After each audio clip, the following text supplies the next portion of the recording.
Buenas noches a los que nos ven desde casita, a través de Zoom, a través de Facebook.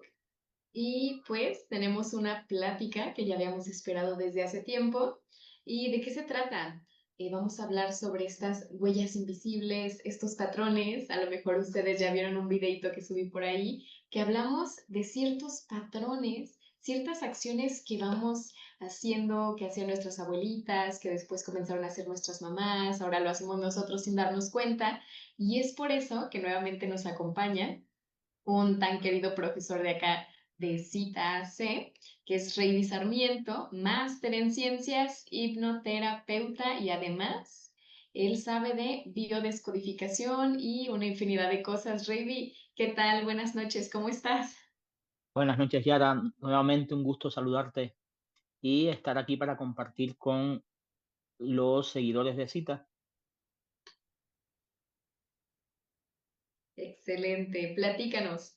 ¿Por qué pasa esto? ¿Por qué hay veces que nosotros actuamos, digamos, de una forma que nosotros creemos que está bien o incluso a veces como por costumbre y no nos damos cuenta que a lo mejor y a veces nos estamos haciendo daño? ¿Qué es lo que pasa? ¿Qué hace que Fíjate, hagamos esto hay, sin darnos cuenta? hay una historia, o más bien es una especie de cuento muy interesante al respecto, y habla de cómo una tercera generación en una sartén siempre cortaban, digamos, las salchichas, le cortaban un pedazo, un fragmento, y los niños que son tan curiosos preguntaban, ¿no? Que por qué lo hacían y bueno, un día se dieron a la tarea de indagar y la mamá de los niños le preguntó a su mamá, que también lo hizo siempre, y la mamá le preguntó a la abuela y bueno, la abuela se puso a recordar y a recordar así en su sillón hasta que dijo que un día recordó que el esposo le había traído una sartén muy pequeña y cuando fueron a echar las salchichas sencillamente no cabían y entonces por eso le cortaron un fragmento. Y a partir de ahí, como era la receta de la abuela, todos de manera automática comenzaron a realizarlo. Y esto se trata de alguna forma de un patrón, a veces de lealtad a comportamientos familiares, pero en ese caso, ese patrón se da por repetición o por imitación. Y esa es una de las formas en las que ocurren los aprendizajes transgeneracionales. Pero hay otra mucho más profunda y es a la que nos vamos a referir hoy.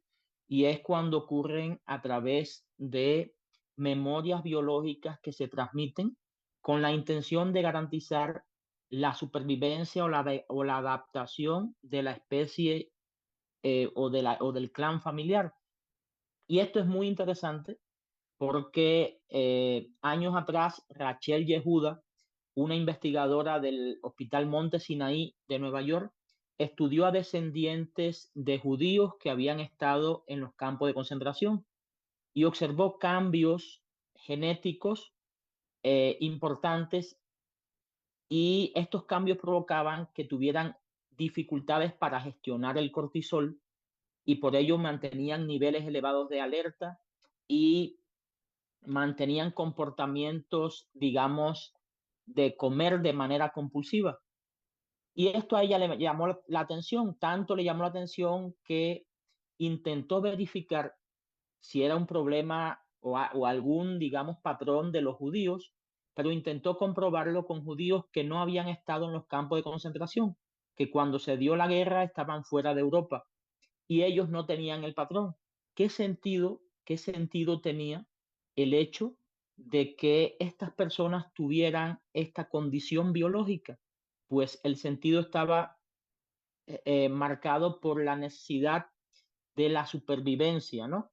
El mantener un nivel de cortisol alto garantizaba un estado de alerta en una situación de guerra, el comer bastante en una situación donde había hambruna. Sucede que cuando los abuelos o los padres vivieron allá, eso era necesario. Sin embargo, en la generación siguiente, quienes lo estaban viviendo, era una condición obsoleta que lejos de generarle adaptación, generaba dificultades. Entonces, por una parte, hay aprendizajes que son por imitación y se van repitiendo de generación a generación, y hay aprendizajes que se dan o comportamientos que se dan a nivel biológico y que no sabemos por qué lo repetimos o por qué repetimos patrones o por qué repetimos, digamos, a veces enfermedades o condiciones como, digamos, accidentes, eh, ruinas, separaciones en contextos específicos y muchas veces están marcados por estas memorias que se correlacionan en el tiempo y es lo que algunos llaman, y en particular algunos autores, lealtades invisibles. Hay una frase paradigmática en este sentido que es una que dice, los padres comen uvas verdes y a los hijos les rechinan los dientes, ¿verdad? Como lo que ocurre en una generación hace eco en la siguiente. Y fue una psiquiatra francesa, eh, Francois Dolto, quien estudiando a niños que tenían alteraciones emocionales y que podrían verse desde el punto de vista psiquiátrico como algo que había que medicar, vio que esas manifestaciones respondían a conflictos que se habían dado en generaciones anteriores. Ella y otros autores como Anne Aseline Sussenberg, que tienen un excelente libro que se llama Ay mis abuelos o Ay mis ancestros, estudiaron con profundidad esta problemática que podríamos llamar como trauma transgeneracional y que la misma Dolto decía, lo que una generación no resuelve a nivel psicológico se puede expresar en el cuerpo de la siguiente. Entonces a veces vemos síntomas, incluso físicos, que tienen las personas en una generación que no están asociados necesariamente a herencias de enfermedades, sino a memorias de conflictos que no se han resuelto. El área donde más se ha estudiado es en el área del trauma y en el área de los duelos transgeneracionales, cómo impactan. Y ha llegado hoy a niveles tan precisos de evidencia de que se han hecho estudios en animales, por ejemplo, y se exponen, por ejemplo, a ratones a ciertas situaciones de estrés y se le generan estímulos aversivos, por ejemplo, a un olor, y ya a la generación siguiente, sin haber tenido contacto con ese olor, al acercarle el olor le resulta aversivo, incluso cuando era una experiencia inicialmente neutra en este punto. Entonces, esta es una idea que es valioso que la comprendamos a la hora, no solo para comprender ciertos comportamientos que hoy no tienen sentido. A veces es muy interesante mañana.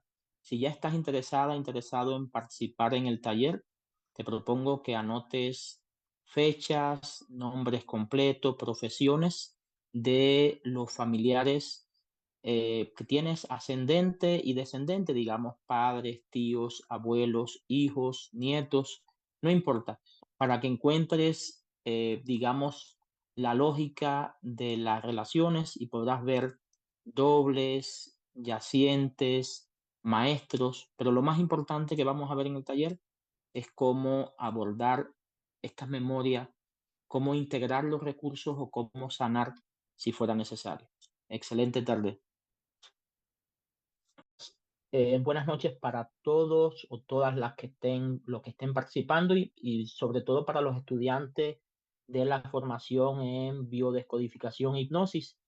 Y fíjate que la historia que comentaba ayer y que pueden revisar ahí ya en la página, para no detenernos en eso, habla de una forma muy particular de aprendizaje transgeneracional.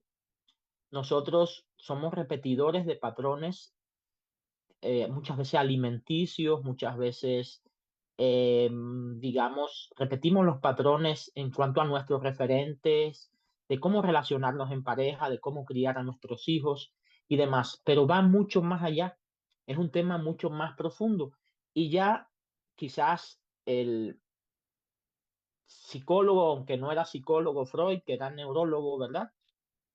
Más conocido quizás y que más ha influido en la cultura, en el arte y todo, decía en un famoso libro, una de sus obras, Tótem y Tabú, decía, ninguna generación es capaz de disimular a las siguientes o a las que siguen los acontecimientos psíquicos significativos. Y aquí hay algo importantísimo, estamos hablando de los secretos familiares. A veces en una generación no se habla de fenómenos que ocurren, ¿verdad? Y que por la época se viven como prejuicios, como puede ser la muerte de un niño, como puede ser una experiencia incestuosa, familiares que se casan o tienen relaciones, o estafas que ocurren dentro de la familia, o sea, crisis que generan desmoralización en esa generación.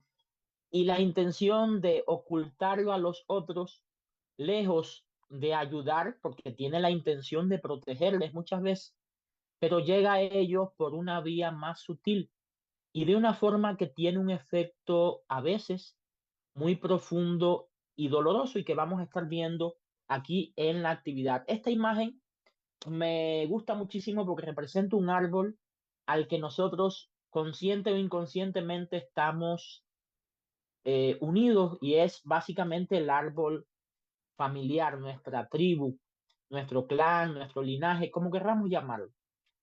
Y de ella depende y ha dependido no solo biológicamente, sino en todas las áreas posibles, en todas las dimensiones posibles, nuestra supervivencia, ¿verdad? Y nosotros hablamos de cómo vivimos y experimentamos el mundo a través de memorias. Nosotros hoy hablamos porque memorizamos un lenguaje, ¿verdad? Y reconocemos personas, pero hay patrones que estamos repitiendo y se tratan de memorias implícitas, o sea, memorias inconscientes. Pero cuando hablo de patrones, hablo también de síntomas, hablo de patrones que se repiten una y otra vez en diferentes generaciones familiares, como pueden ser enfermedades, accidentes, situaciones de dolor, pero quiero aclarar, también hay recursos que se transfieren en este sentido. Y ayer hablaba de una frase que es muy conocida y que resume un poco esto. Los padres comen uva verde y los niños rechinan los dientes. O sea, cómo lo que hacemos nosotros tiene una consecuencia en la generación siguiente, una especie de eco en la generación siguiente. Por eso, el mejor testamento que podemos dejarle a nuestros hijos y a las generaciones siguientes tiene que ver con el trabajo personal y con vivir esta experiencia de una forma libre en este sentido, ¿no? Vivir en plenitud, ni hay forma en que podamos quizás en una vida lograr solucionar todos los conflictos o traumas o heridas, pero sí podemos hacer un trabajo y dejarle una carga menos pesada a la generación siguiente. Ahora, todo esto comienza a investigarse en un hospital psiquiátrico. Autores como Nicolás Abraham, María Toro y otros más conocidos hoy como son Francois Dolto y Anne-Acheline Tutzenberg, que ahí con gusto a los participantes les voy a compartir sus libros. Hay mis abuelos, hay mis ancestros, quizás lo han escuchado. Ellos se dieron cuenta de que esas alteraciones psicóticas, o sea, los delirios que tenían los niños y demás, no eran precisamente algo por un disturbio que ocurría en el cerebro, sino que representaba una problemática familiar transgeneracional, un conflicto que había en generaciones anteriores. Y el niño que deliraba era básicamente el representante de una carga emocional ajena. Fíjense bien, a veces nosotros estamos sintiendo algo y ese algo es el eco de alguien más. Yo ayer hablaba con una madre que perdió a su hijo bebé, y ella descubría que se estaba sintiendo tan mal en esta fecha porque se acercaba la fecha de fallecimiento de su hijo. Ella no era consciente de esto que vamos a estar viendo y llamamos síndrome de aniversario. Conscientemente podemos no recordar, incluso desconocer fechas. Sin embargo, nuestro sistema inmunológico, nuestro inconsciente no olvida jamás. Y para decirlo de alguna forma, si el hermano de mi abuelo, yo soy por alguna razón doble del hermano de mi abuelo y tengo una correlación con él, yo puedo estar experimentando síntomas, esa tristeza inexplicable, ese bajón inexplicable, y no sé por qué.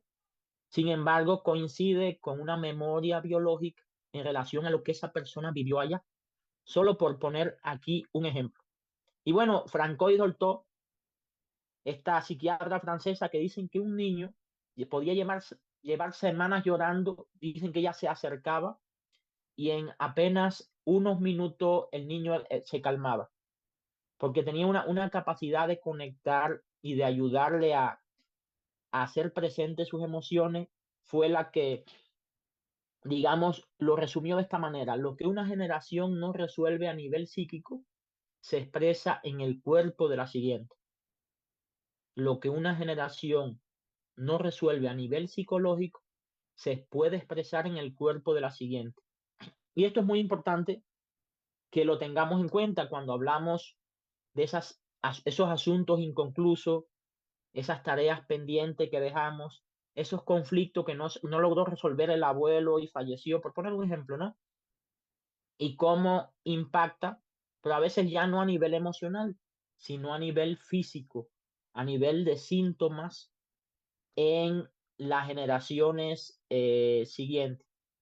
Y la historia que contaba ayer habla de una especie de transmisión indirecta, ¿verdad? Donde muchas veces las consecuencias del trauma en el que, digamos, que tuvo el padre van a causar problemas en la paternidad, una forma particular de cuidar, una forma particular de responder a la vida, y con ello va a afectar de manera global a los niños. Pero hay otras formas muy interesantes y que se han estudiado. Por ejemplo, se estudiaron en hijos de personas que estaban en la guerra de Afganistán, y es una especie de estrés postraumático indirecto. El niño no estuvo en la guerra, sin embargo, experimentaba síntomas de lo que estaba viviendo su papá o de lo que había experimentado su padre allá. Pero cuando se da, digamos, en varias generaciones, porque, digamos, el impacto en la tercera generación es mucho mayor, hay situaciones que se viven que son tan abrumadoras, tan terribles, como puede ser un desastre natural. Lamentablemente, ahora en Venezuela hubo un gran terremoto y hay muchas personas que quedaron impactadas por ello, pero también las guerras, la situación, por ejemplo, de los campos de concentración, esas situaciones que no pudieron ser digeridas, elaboradas en una generación, van quedando como en un espacio vacío que los investigadores llamaban cripta, un lugar muy cerrado, algo de lo que no se podía hablar porque era muy doloroso. Y esa cripta comúnmente se depositaba en lo que él denomina un fantasma, ¿verdad? Inconscientemente, un hijo comúnmente iba a vivir los síntomas de ese dolor que se vivió. Y esta es la forma más, digamos, clara de ver este tema, es en algo que ustedes quizás ya han escuchado, y es el síndrome del yaciente. No sé si han escuchado este término. No, en lo personal no. ¿De qué se trata? El síndrome del yaciente, ¿verdad? Muchas veces traumas y experiencias negativas que vivieron los ancestros, ¿verdad? Pueden transmitirse a través de patrones inconscientes y afectar la salud, la conducta de las generaciones personales. Esto que Agnes Selin llamó el síndrome del ancestro, que se puede presentar de muchas formas, como patrones de ansiedad, de depresión, trastornos de sueño, adicciones y demás. está muy relacionado con, digamos, muerte, digo yo, la correlación muerte-vida. Digamos, muere alguien en la familia y entonces tiempo después nace un niño y por casualidad le ponen el nombre de ese alguien, ¿verdad? En honor pareciera, ¿no? Y a veces miramos, como vamos a ver en el taller, que va más allá de un nombre. Hay fechas que coinciden, como la fecha de muerte con la fecha de concepción, o la fecha de muerte con la fecha de nacimiento. Y esto genera, digamos, la sensación de, para la persona que nace, de estar viviendo otra vida, de no estar viviendo su propia vida. Vive muchas veces o tiene tendencia a eh, depresión o una tristeza inexplicable, no sabe de dónde viene el dolor. Pero hay también manifestaciones físicas, como puede ser migraña, bruxismo, que pueden también estar correlacionadas. Aclaro, esto no quiere decir que todas las personas que tienen migraña está asociado con esto, sino que puede ser una causa. Entonces, aunque ahorita vamos a poner un par de ejemplos, no sé si ustedes han oído hablar sobre estos temas, el hijo bastón. ¿Han escuchado hablar de esto? No, realmente no, pero algo Ok, aquí que me recuerda mucho es que siempre decimos, y yo no quiero ser como tú, ¿verdad? Que decimos a nuestros ajá, padres o a nuestros ajá, abuelos, y yo no ok, quiero ser como ustedes. Qué ok, curioso, ¿no? ok. Ahora, Yara, imagina que tus padres están viejitos y están viviendo la experiencia del nido vacío. Los hijos mayores están yendo de casa y ellos sienten que se van a quedar solos. Y ahí, de una forma biológica y con la necesidad de agenciarse el acompañamiento, viene un hijo que nace al final, ¿verdad? A veces nace o es producto de padres años, es el último hijo, o a veces por cuestiones culturales le toca de la familia, a la que es mujer, y dicen, este es el que me va a cuidar, ¿verdad?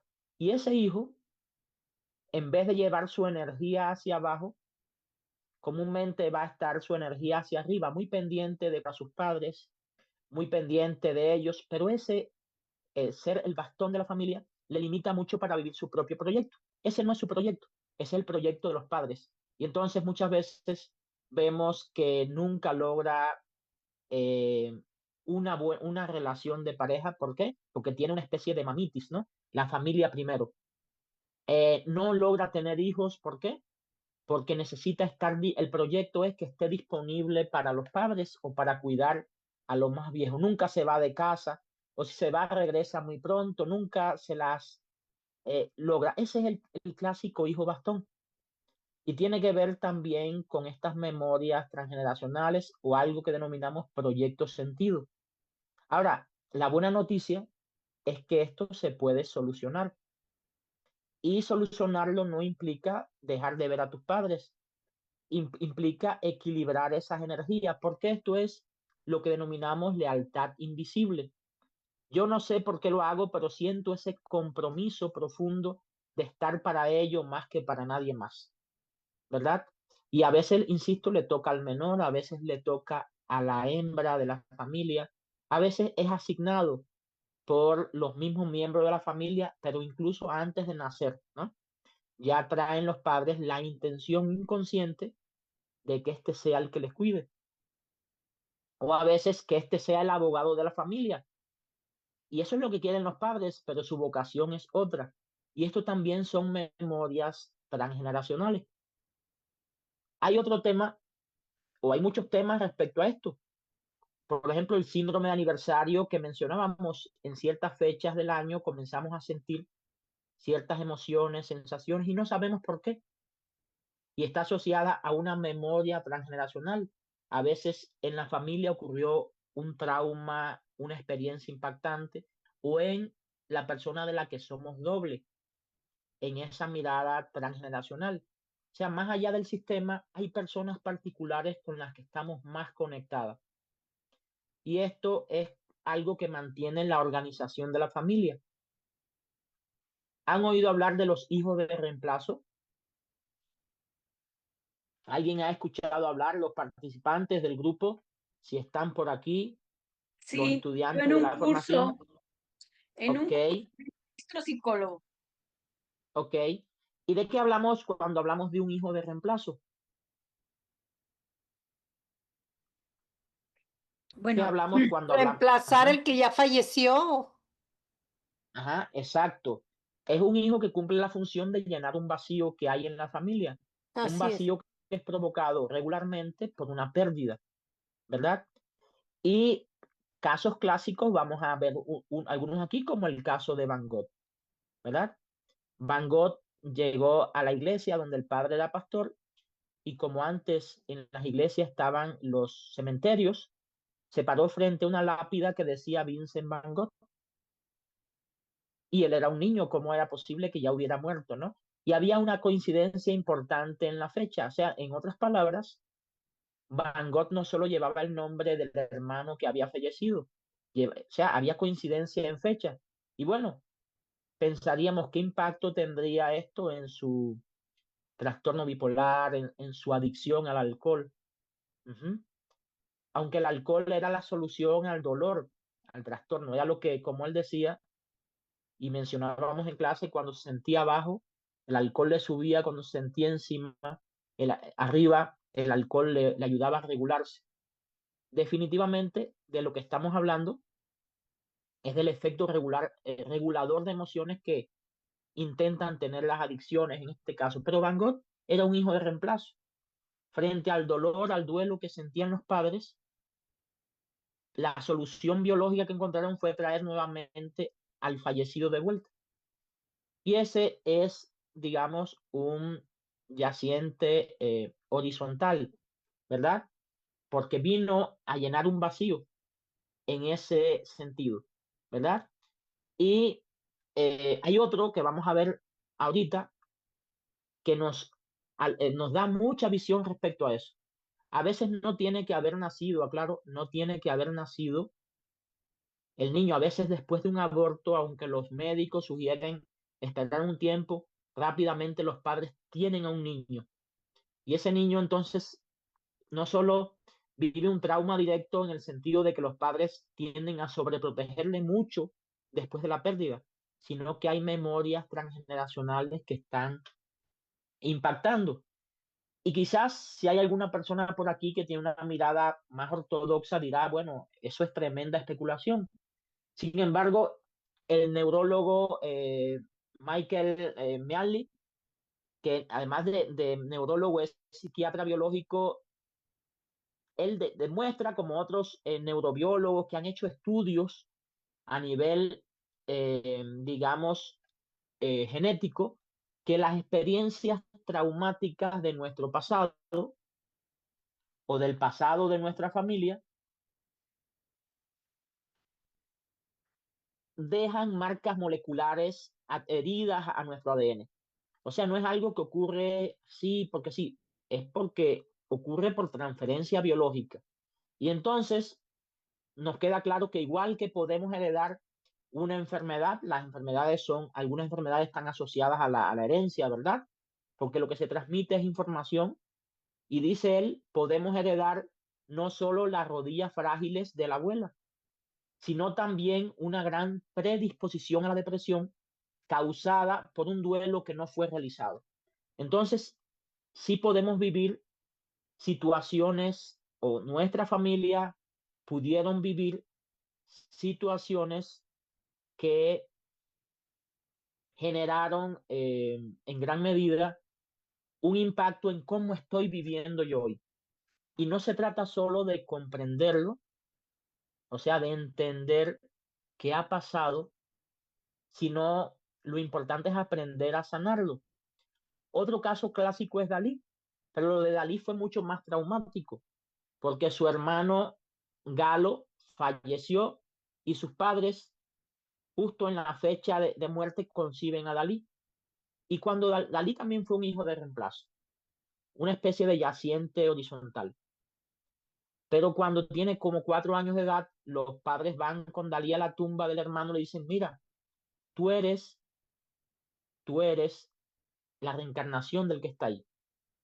O sea, hubo también traumatización directa, ¿no? Pero Dalí mencionaba frecuentemente que tenía la sensación de ser otro y fue parte de su evolución como pintor. La experiencia del duelo estuvo muy presente en su vida. De hecho, tiene una pintura muy interesante respecto al tema del hermano. Pero ¿recuerdan el nombre del hermano que les mencionaba ahorita? Galo. ¿Con quién se casó Dalí? ¿Quién fue el amor de la vida, de su vida? Gala, Gala, la ¿verdad? señora Gala. Él- a él pero ella no se llamaba Gala. Gala fue el nombre que le puso él. O sea, de hecho, ¿con quién se casó simbólicamente? Pues con su hermano fue muerto. Con su hermano. Simbólicamente se estuvo juntando con su hermano. A él le preguntan, ¿tienes amigos? Y dice, no, yo no tengo amigos. Todo mi amor es para Gala. Incluso algunos autores dicen que vivían una relación donde no se consumó digamos, el matrimonio en sí mismo en el sentido sexual porque simbólicamente era su hermano. Y para él sí era una especie de obra de arte, incluso le impulsó mucho a pintar, ella fue su mecenas de alguna forma y todo, pero él encontró un gran equilibrio ahí. Entonces, una pregunta muy interesante y que aborda Salomón Selán en su libro El secreto de los conflictos amorosos. Muchas veces las ausencias transgeneracionales, los traumas, nos llevan a buscar a alguien de otro clan, de otro sistema familiar, para intentar llenar ese vacío. Entonces, a veces estamos buscando lo clásico, ¿no? Desde la perspectiva psicoanalítica, estamos buscando a mamá, estamos buscando a papá, ¿no? Pero muchas veces estamos buscando a ese hermano que dejó un vacío, o estamos buscando a alguien más. Eh, y se trata finalmente que ambos se andaban buscando, ¿no? Y comienza a aparecer una representación que es muy interesante porque a veces tiene un impacto en la relación de pareja en particular. Entonces, cuando vamos a analizar el árbol genealógico, como lo vamos a hacer en el taller, no solo vamos a analizar nuestro sistema, vamos a ver cómo mi historia transgeneracional también me conecta con mi pareja, por ejemplo. Si tomamos el punto aquí, en este sentido, es muy importante tenerlo en cuenta. Esto es lo que le comentaba ahorita sobre el trastorno de estrés postraumático secundario. El trauma de los padres se hace propio y la conducta y los asuntos emocionales del niño reflejan a los padres. Y eso lo estudiaron sobre todo, lo estudiaron en hijos de personas que estaban eh, en Afganistán como soldados, pero a veces los niños están viviendo el dolor profundo de los padres, de los abuelos, que los padres o los abuelos están intentando solucionar a veces con alcohol, con una sustancia, con mucho trabajo, y el niño está reflejando el dolor que está allí camuflado. Aquí cabe la frase de Leo Kanner que dice, el niño es el boleto de entrada a la familia, ¿verdad? Porque muchas veces, como decía también Francois Dolto, representa la problemática familiar. Y eso no quiere decir que los padres sean culpables. Los padres también están viviendo su propio dolor en este sentido. Entonces, esto es muy importante. No hay forma de que podamos culpar a nuestros ancestros por lo que vivimos. No hay forma porque ellos también son víctimas de otras víctimas. Es una cadena y todo se da por efecto biológico. Es algo que se transfiere como se transfiere el color de la piel, el color de los ojos, ¿verdad? Pero comprenderlo, a diferencia del color de la piel, que sí no podemos cambiarlo, comprenderlo en este sentido sí nos permite romper con esos bloqueos epigenéticos, ¿verdad? Porque la información no se transfiere, digamos, a nivel de, digamos, del ADN, como se transfieren, digamos, los caracteres sexuales o de la piel o de todo esto, ¿no? Sino que se transfiere en esto que antes llamaban ADN no codificable. Es ahí donde está precisamente este problema. ¿Qué sí puedo decir? Como decía Anya Celine Suxenberg, que no, que esto no es el problema de todos, porque es un tema que se ha puesto popular, ¿verdad? Pero no todos los problemas los vamos a encontrar en el transgeneracional. Suxenberg decía, esto no lo es todo, ¿verdad? Ni es para todos, ni es para siempre. ¿Qué quiere decir? Que hay síntomas que pueden venir desde allá, pero hay otros que no. Hay otros que tienen que ver con tu historia de vida. Por eso hacemos un recorrido que tiene en cuenta esos momentos, la historia de vida, la gestación y las memorias transgeneracionales. Y lo otro que es importante saber y que también nos dice otros autores como Rachel Yehuda, que también lo que vivieron nuestros padres allá como dolor, podemos vivirlo nosotros hoy como un recurso, ¿verdad? Y esta investigadora, decía yo ayer en la conferencia, esta investigadora investigó a descendientes de los judíos que estuvieron en los campos de concentración y vieron que tenían cambios biológicos que hacían que tuvieran niveles de cortisol altos, que se mantuvieran alertas, ¿verdad? Porque era un mensaje para decirle, hay peligro, cuídense. Y ese mensaje viene de que ellos pasaron situaciones muy críticas en los campos de concentración. Es como para que la especie se conserve. Para esta generación, ese mensaje es obsoleto y es una limitante. Sin embargo, otras veces el mensaje biológico puede ser un recurso y pueden generar resiliencia ambiental, ¿verdad? Ahí va una N, puse resiliencia con M, pero es una N. Puede generar resiliencia ambiental, o sea, capacidad para hacer frente a situaciones difíciles del ambiente. Por ejemplo, cuando fue el proceso del COVID en España, una investigadora, Natalia Seijo, descubrió que las personas que primero se proveyeron y se prepararon fueron los descendientes de personas que estuvieron en la Guerra Civil Española. A las primeras noticias ya estaban tomando acciones. ¿Por qué? Porque traían esa alarma muy eh, activa. Entonces, esto es muy importante, es un tema muy interesante, pero sobre todo un tema que también puede ser muy liberador, sobre todo cuando garantizamos con las intervenciones que la persona se desidentifique de los traumas, ¿verdad? Claro que hay temas que van más allá de una persona, van a situaciones sociales generales en este sentido. Y como decía, no todo es trauma. A veces puedo integrar lo que vivieron mis padres como un recurso y puedo a partir de ahí, como Van Gogh, también sublimar y crear obras de arte importantes, ¿verdad? Entonces no todo es problemático, pero muchas veces sí está limitando nuestra vida, sí se está representando como un síntoma, sí nos está generando muchas limitantes en nuestro cuerpo, en nuestra mente, en nuestras relaciones. Eso es muy importante que lo tengamos en cuenta. Entonces, nosotros la próxima semana, el día sábado, vamos a tener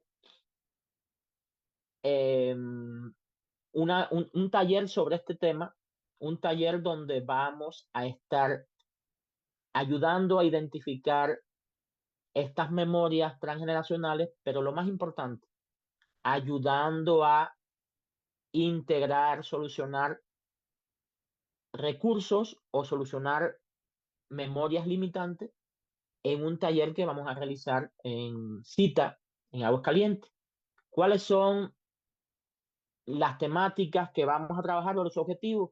Lo primero es que los participantes comprendan la correlación entre ellos y personas que están em, en su línea ascendente o descendente, dígase padres, abuelos, hijos, nietos, en dependencia de hacia dónde yo quiera mirar. A estas correlaciones le llamamos identificar dobles y yacientes, sobre todo, es lo más importante. Dobles y yacientes. ¿Qué es importante si alguien está escuchando esta conferencia o esta plática y quiere participar? Es que vaya con información, la que pueda tener hasta ese momento.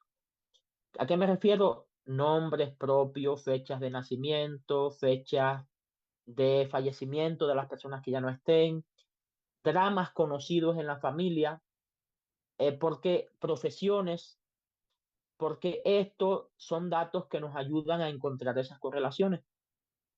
Ese es el primer punto.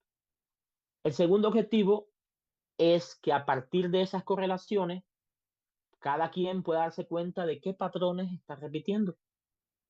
Y cuando digo patrones, es un síntoma a veces o un comportamiento que está intentando repetir con la intención de reparar algo que ocurrió ahí arriba, con intención de solucionarlo, sencillamente es un patrón de más de lo mismo, de repetirlo y repetirlo y repetirlo, y vemos que, como dice Alejandro Jodorowsky, enfermedades que se repiten, formas de muertes que se repiten, patrones económicos, financieros que se repiten, y muchas veces están marcados por estas memorias. Número 3, vamos a aprender recursos específicos o vamos a trabajar más bien para identificar esas lealtades como lealtades que vienen del proyecto sentido, como si soy hijo bastón y mi mirada está hacia arriba y todos los impactos que tiene, si soy un hijo ancla y fui concebido para mantener a la familia unida y soy como el que intenta estar o al que siempre buscan para solucionar todos los problemas de la familia, o si soy un hijo de reemplazo y las implicaciones que esto tiene, ¿verdad? Y cómo solucionar estas lealtades. Ujú. Incluso hay lealtades que van con patrones específicos. Veíamos cuando veíamos el tema del sobrepeso, cómo tenemos una lealtad con ciertos patrones familiares y generan esos bloqueos epigenéticos que mencionábamos. Y por último, por supuesto, vamos a estar viendo recursos para trabajar en el caso de que existan traumas transgeneracionales en ese contexto. Entonces, ese es el sentido básico de lo que vamos a estar viendo en el taller, pero ahora queda el momento o el espacio para las preguntas, si hay preguntas y demás. Intenté ser muy rápido en este sentido. Maestro, así como usted Sí. hablaba de esa herencia biológica, y yo me pregunto si es más fuerte esa herencia en el caso de lo que puede aportar una madre en relación con lo que aporta un padre, o es lo mismo, bueno, en su experiencia, afecta lo mismo que mi familia materna tenga esos secretos a que los tenga la familia paterna, o hay alguna variante. Ajá, fíjate, es que va a depender de esas correlaciones, de las que hablábamos. Depende de quién eres, digamos, de las necesidades de la familia y de quién eres doble y demás. En algún momento se pensó que, digamos, lo que viva mamá iba a tener más importancia, ¿no? Pero, por ejemplo, estudios que se han realizado en animales, donde no solo se genera el impacto o digamos, el trauma en la hembra, sino en el macho, por ejemplo, los estudios en las ratas de laboratorio, una vez que generan situaciones de estrés en el padre, una vez que copulan y conciben, el descendiente, las ratitas nacen con los patrones de trauma que fueron, digamos, generados en el contexto del laboratorio al papá. O sea, se pone al macho en un, digamos, un espacio muy cerrado, se les pone al olor al zorro, que es un depredador de ese tipo de ratón, y luego cuando se llevan a copular ya los ratoncitos nacen con los patrones que fueron generados en, en el macho, con patrones proinflamatorios, con problemas en la gestión del cortisol, con muchas situaciones en ese sentido.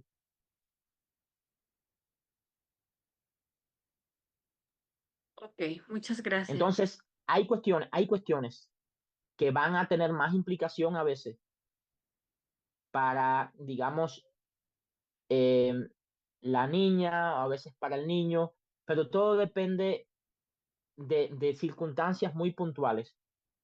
En esencia, impacta tanto si quien ha vivido la circunstancia es el hombre como la mujer. Ahora, quizás el impacto va a ser diferente en función de a quién se esté concibiendo. ¿Verdad? Si es un niño, si es una niña, hay patrones que van a ser igual y otros que van a marcarse por otros factores. Ujú. El momento en el que ocurran, por ejemplo, esa investigación del trauma secundario que mencionaba ahorita, quienes comúnmente estaban en la guerra en Afganistán eran los padres, ¿no? Y el niño estaba viviendo, manifestando síntomas asociadas eh, a esa experiencia que vivió el papá. Pero va a depender de muchos factores. Hay algunas teorías en cuanto a, digamos, por ejemplo, las influencias que tiene la abuela materna, porque ya cuando la niña nace, la niña trae consigo la cantidad de óvulos que va a utilizar en su vida. O sea, cuando nace una mujer, ya la mujer nace con la cantidad de óvulos que, digamos, va a utilizar en su vida. Y esos óvulos se fueron de alguna forma eh, creando, se fueron gestando desde que estaba en el vientre de la abuela.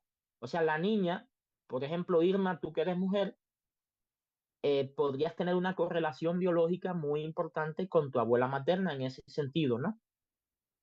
¿Sí se comprende la lógica? Sí, sí, sí.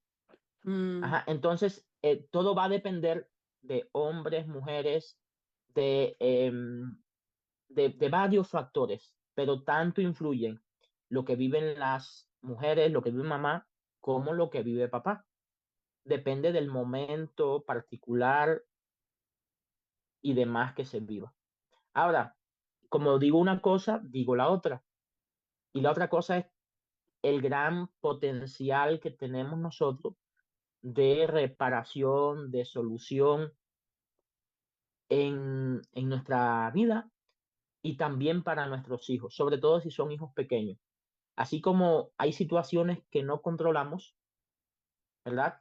Una madre puede vivir una depresión postparto o puede vivir, imagina que mientras está embarazada de su hijo vive una situación terrible, ¿verdad? Imagina, yo estoy pensando en estas mujeres venezolanas que están embarazadas y perdieron toda su casa, quizás estaban en un hospital y no murieron, pero perdieron su casa o perdieron a familiares. ¿Cómo no van a sentir ese dolor?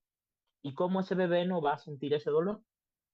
Pero si tienen un acompañamiento adecuado, todo eso se puede reparar y se puede traducir en resiliencia, en una respuesta a resiliencia posterior.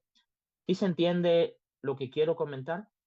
Podemos haber vivido situaciones terribles, pero también podemos, si no sanarlo, liberarlo totalmente, en un gran por ciento y vivir una vida mucho más sana, mucho más plena y demás. Ujú. sí, Entonces, maestro. no sé si hay alguna pregunta sobre el tema relacionado con lealtades invisibles.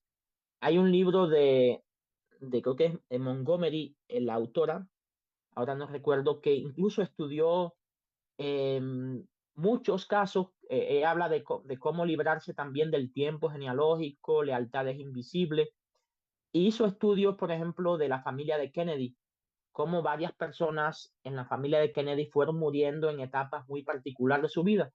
Cambian los contextos, cambian los métodos, pero igual se repiten patrones.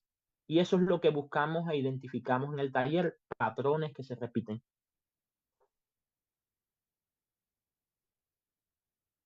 Entonces, Oye, no Ravi, sé, pero yo Yara, también me imagino que sí, no. sí, Sí, me imagino que no solo hay, digamos, patrones patológicos, me imagino que también como que hay que reconocer que hay, digamos, hábitos buenos, características buenas que exacto, también se exacto, heredan, pero me exacto. Como imagino decía, que, ajá, ajá, acá lo importante es ver cuáles te están impidiendo avanzar con tu vida, ¿no? exacto. Como decía, a veces lo que en una generación fue funcional, en esta está obsoleto, pero a veces lo que allá fue un problema, aquí puede ser una solución, ¿verdad? Entonces, lo importante, y a eso vamos a orientar el taller que va a tener un sentido práctico, es a identificar qué patrones puedo afianzar como recurso, porque están ahí, a veces están ahí y yo no lo integro, pero están ahí. Y cuáles están limitándome en mi crecimiento y si puedo liberar porque la propia lealtad me está limitando para hacerlo. Y siento que me autosaboteo, siento que doy 2 pasos hacia adelante y 3 hacia atrás y está muy relacionado con esa lealtad invisible. Pero muchas veces solo hay que afianzar un patrón porque realmente es un recurso, ¿verdad? Una habilidad, digamos, un comportamiento resiliente. Ujú. Entonces, por ejemplo, en los países que se han vivido guerras, por ejemplo, o en Chile, que se han hecho estudios en Chile con la dictadura, las familias frente a situaciones de violencia se unen mucho, se hacen muy, muy, muy unidas. México, por ejemplo, tiene una historia donde la familia tuvo que unirse mucho porque unirse era el medio para protegerse, para sobrevivir en tiempos de guerra, por ejemplo, ¿no? Pero cuando se acaba la guerra, esa misma unión que aquí me ayudó a sobrevivir, porque era una situación de crisis, ahora me puede limitar para el crecimiento. La familia demasiado aglutinada se convierte o demasiado hermética, no permite que los otros se salgan de ciertas normas, son muy rígidas, son muy controladoras, y entonces el que se sale del redil le dicen la oveja negra, ¿verdad?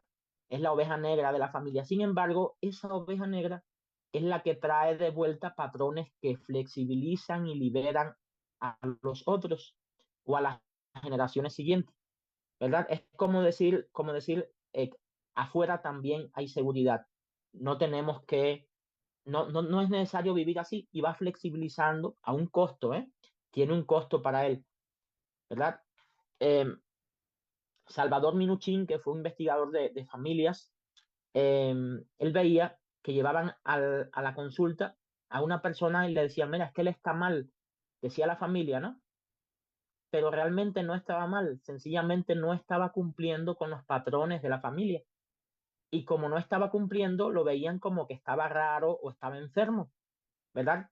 Porque sencillamente estaba fuera de la lógica de la familia, ¿no? O como los niños que representan a veces los síntomas de la familia. Entonces, a veces, por eso no es solo mirarme a mí, es muy importante mirar el sistema, ¿no? Hay comportamientos que dentro del sistema tienen sentido, pero fuera de ahí no. Entonces, eso es un tema sumamente interesante y sobre todo liberador cuando lo trabajas. Liberador a veces de patrones que creemos que son así, como la historia de la salchicha que mencionaba ayer, ¿no? No la cuestionamos, no la cuestionamos, sin embargo vemos que están ahí y no tienen que continuar. Podemos honrar esos comportamientos, pero actualizar nuestra forma de funcionar actualmente. Y también, como decimos en los temas de sobrepeso y demás, honro la historia de mi familia, pero actualizo mi biología. Entiendo por qué es así, pero ya hoy yo no tengo que funcionar en ese sentido. Ujú. Excelente, Ravi, muchísimas gracias. Y para todos aquellos que están viendo de esta charla, y que les interesa inscribirse a este taller, tal vez aparte de lo que nos pide Ravi, de, digamos, comenzar a analizar ciertos patrones en fechas de nacimiento, también fechas de Ujú. defunción, digamos, profesiones y demás, yo también quisiera hacerles esta pregunta.